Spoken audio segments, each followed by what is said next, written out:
Welcome to the Scoreboard, everybody. I'm Conrad Iacobellis. And I'm Ryan Kostecka. Thanks for joining us. We have a great show for you today. Coming up on today's show, it is Rivalry Week in WASATCH and Park City baseball. Yes, it is. I mean, Rivalry Week is exactly what it is, and I, for one, cannot wait. I know the Miners and Wasps squaring off today. They're supposed to play on Thursday, but weather pending, that game might be pushed back to Saturday at Park City High School. We'll see. But until then, expect lots of action from today's game. And then Ryan caught up with Stone Combs. He is a Park City wrestler and also football player. And he kind of had an achievement recently. Yeah, I mean, great achievement. Took 4th place at U.S. Nationals Recruiting Showcase, earning All-American status as a high school wrestler. You know, for Park City's wrestling program, not, the most dominant program you could say in the state. Really struggles from time to time just even getting kids out there. To have an All-American is absolutely incredible, and Stone touched on that in my interview with him. And then last but not least, Ryan also caught up with Ashley Caldwell. She is an aerial skier, and she's preparing for her 4th Olympics in next February. She is, and she goes into that Olympics, full of confidence on a hot streak. She's got 5 podiums in her last 14 competitions. Most recently, she took silver medal at the U.S. World Championships in aerials. So as I said, it's Rivalry Week in Park City and in Wasatch for baseball.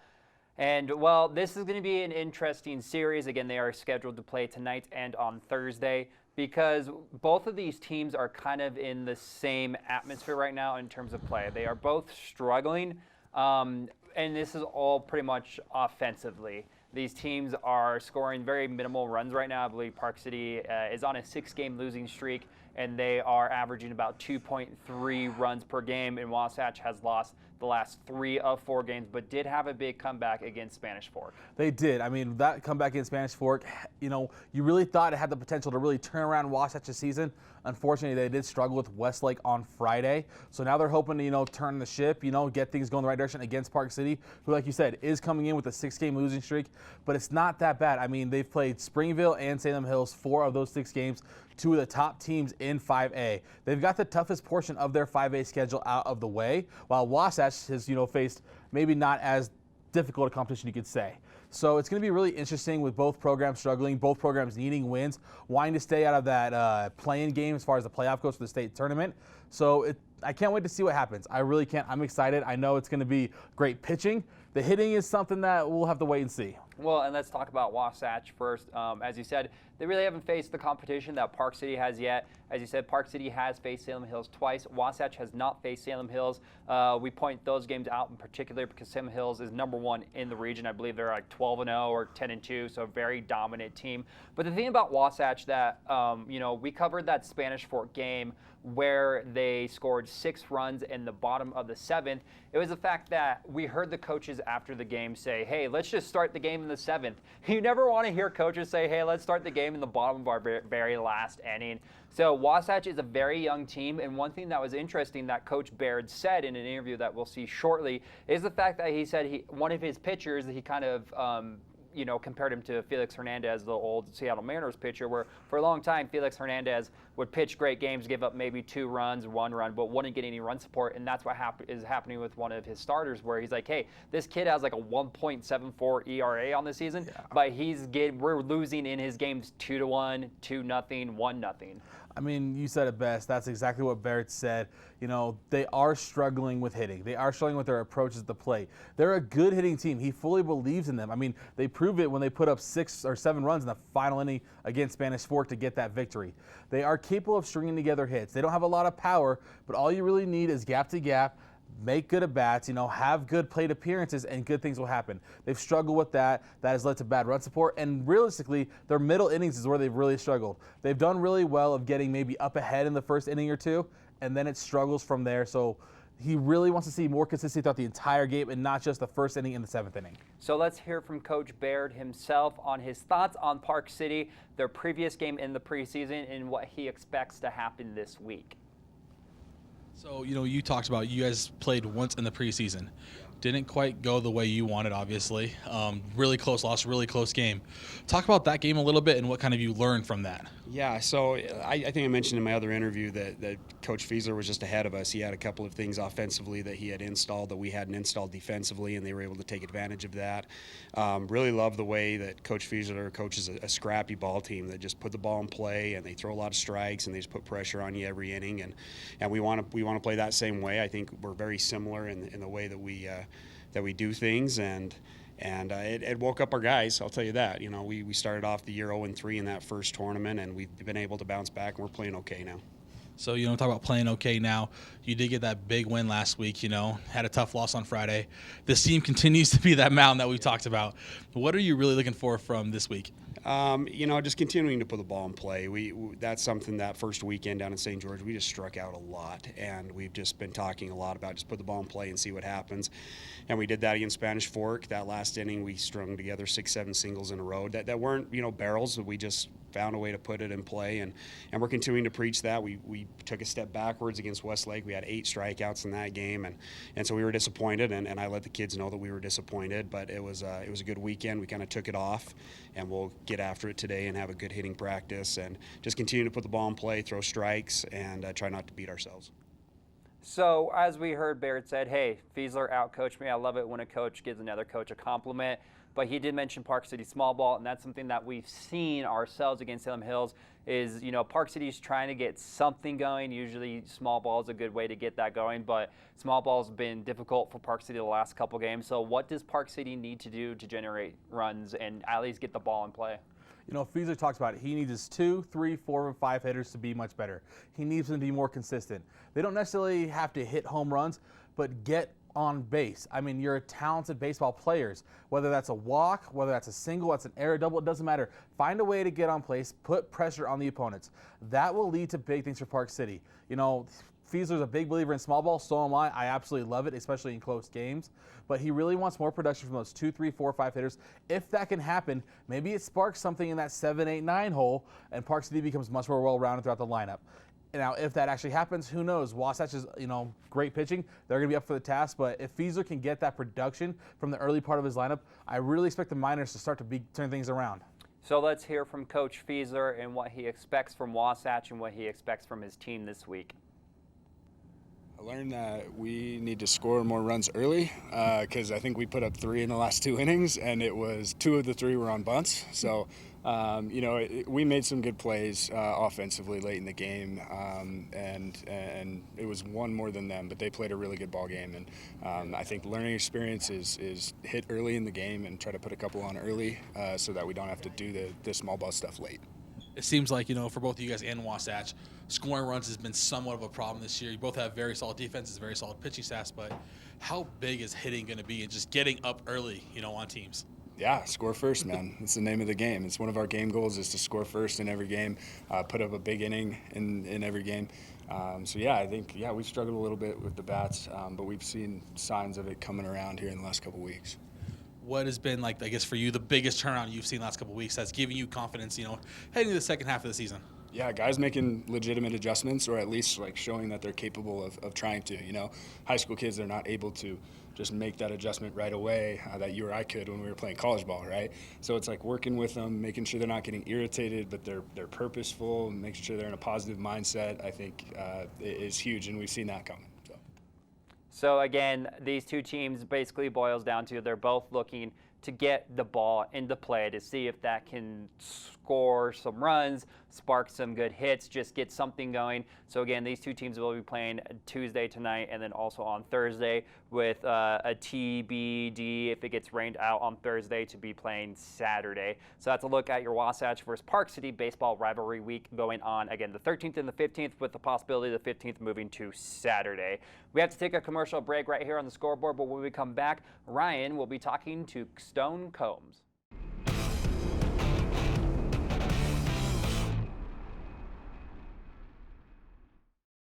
Welcome back to the Scoreboard, everybody. I'm Conrad Iacobellis. And I'm Ryan Kostecka. Thanks for joining us. So we're going to throw to your interview in a little bit to wrestler and football player from Park City, Stone Combs.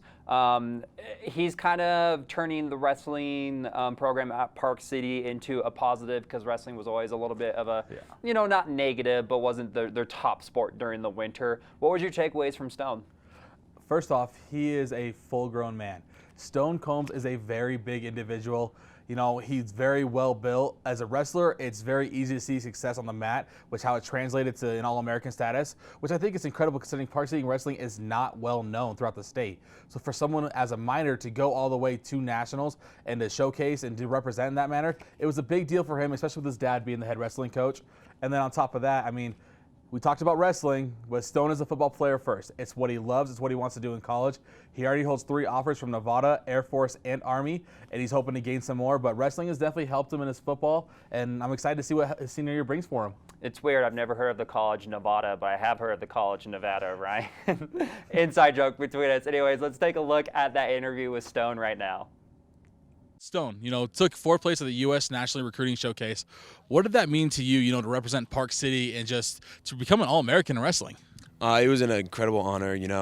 I've been wrestling for the majority of my life, and it was a great honor to represent Park City because Park City doesn't have a great wrestling program, especially with the history of our team.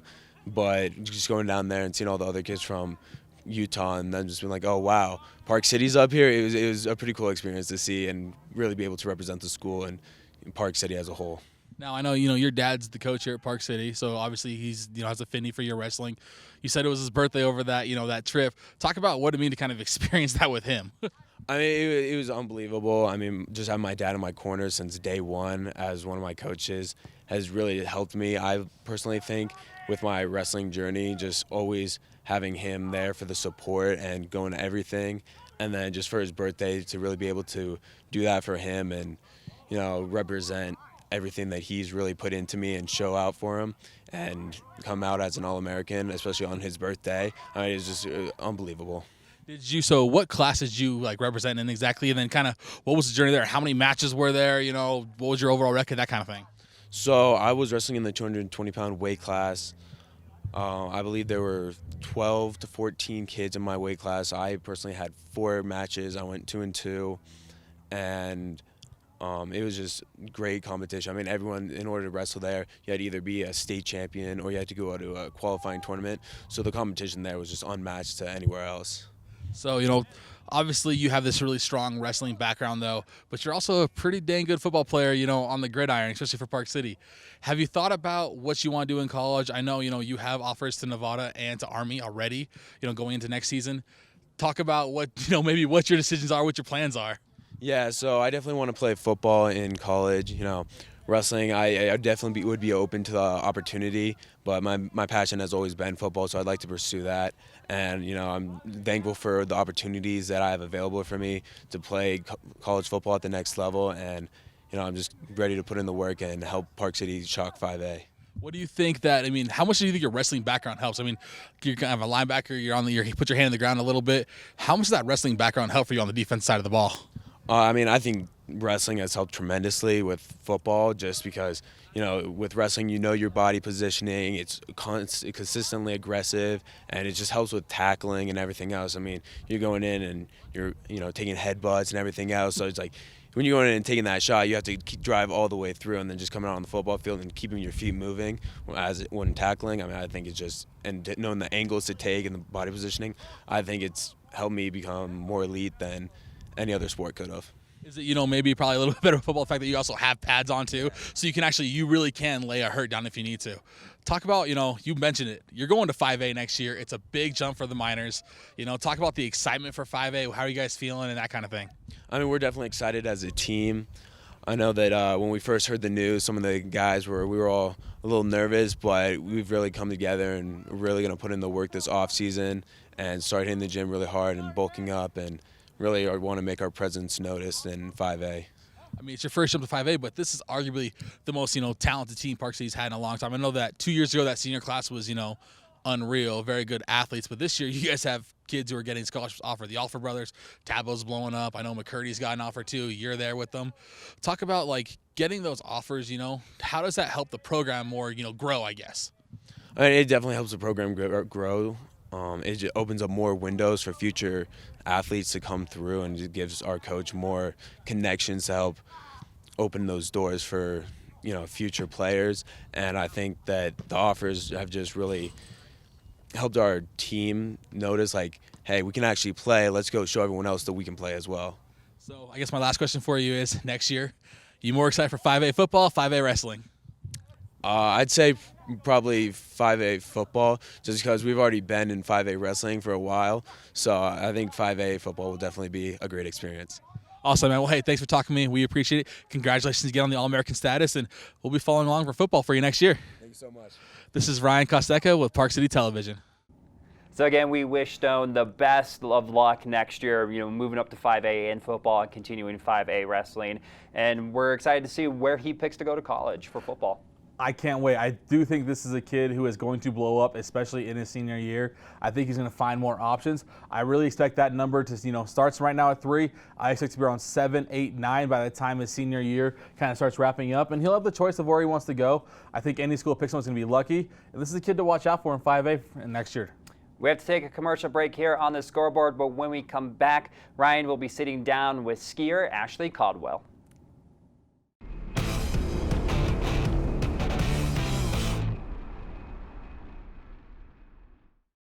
Hi everyone, this is Ryan Kostecka with a Scoreboard from Park City Television. Today I'm joined by Ashley Caldwell, US ski team member. Ashley, thanks for taking with me. Yeah, thanks for having me. Okay, so let's kind of dive right into this.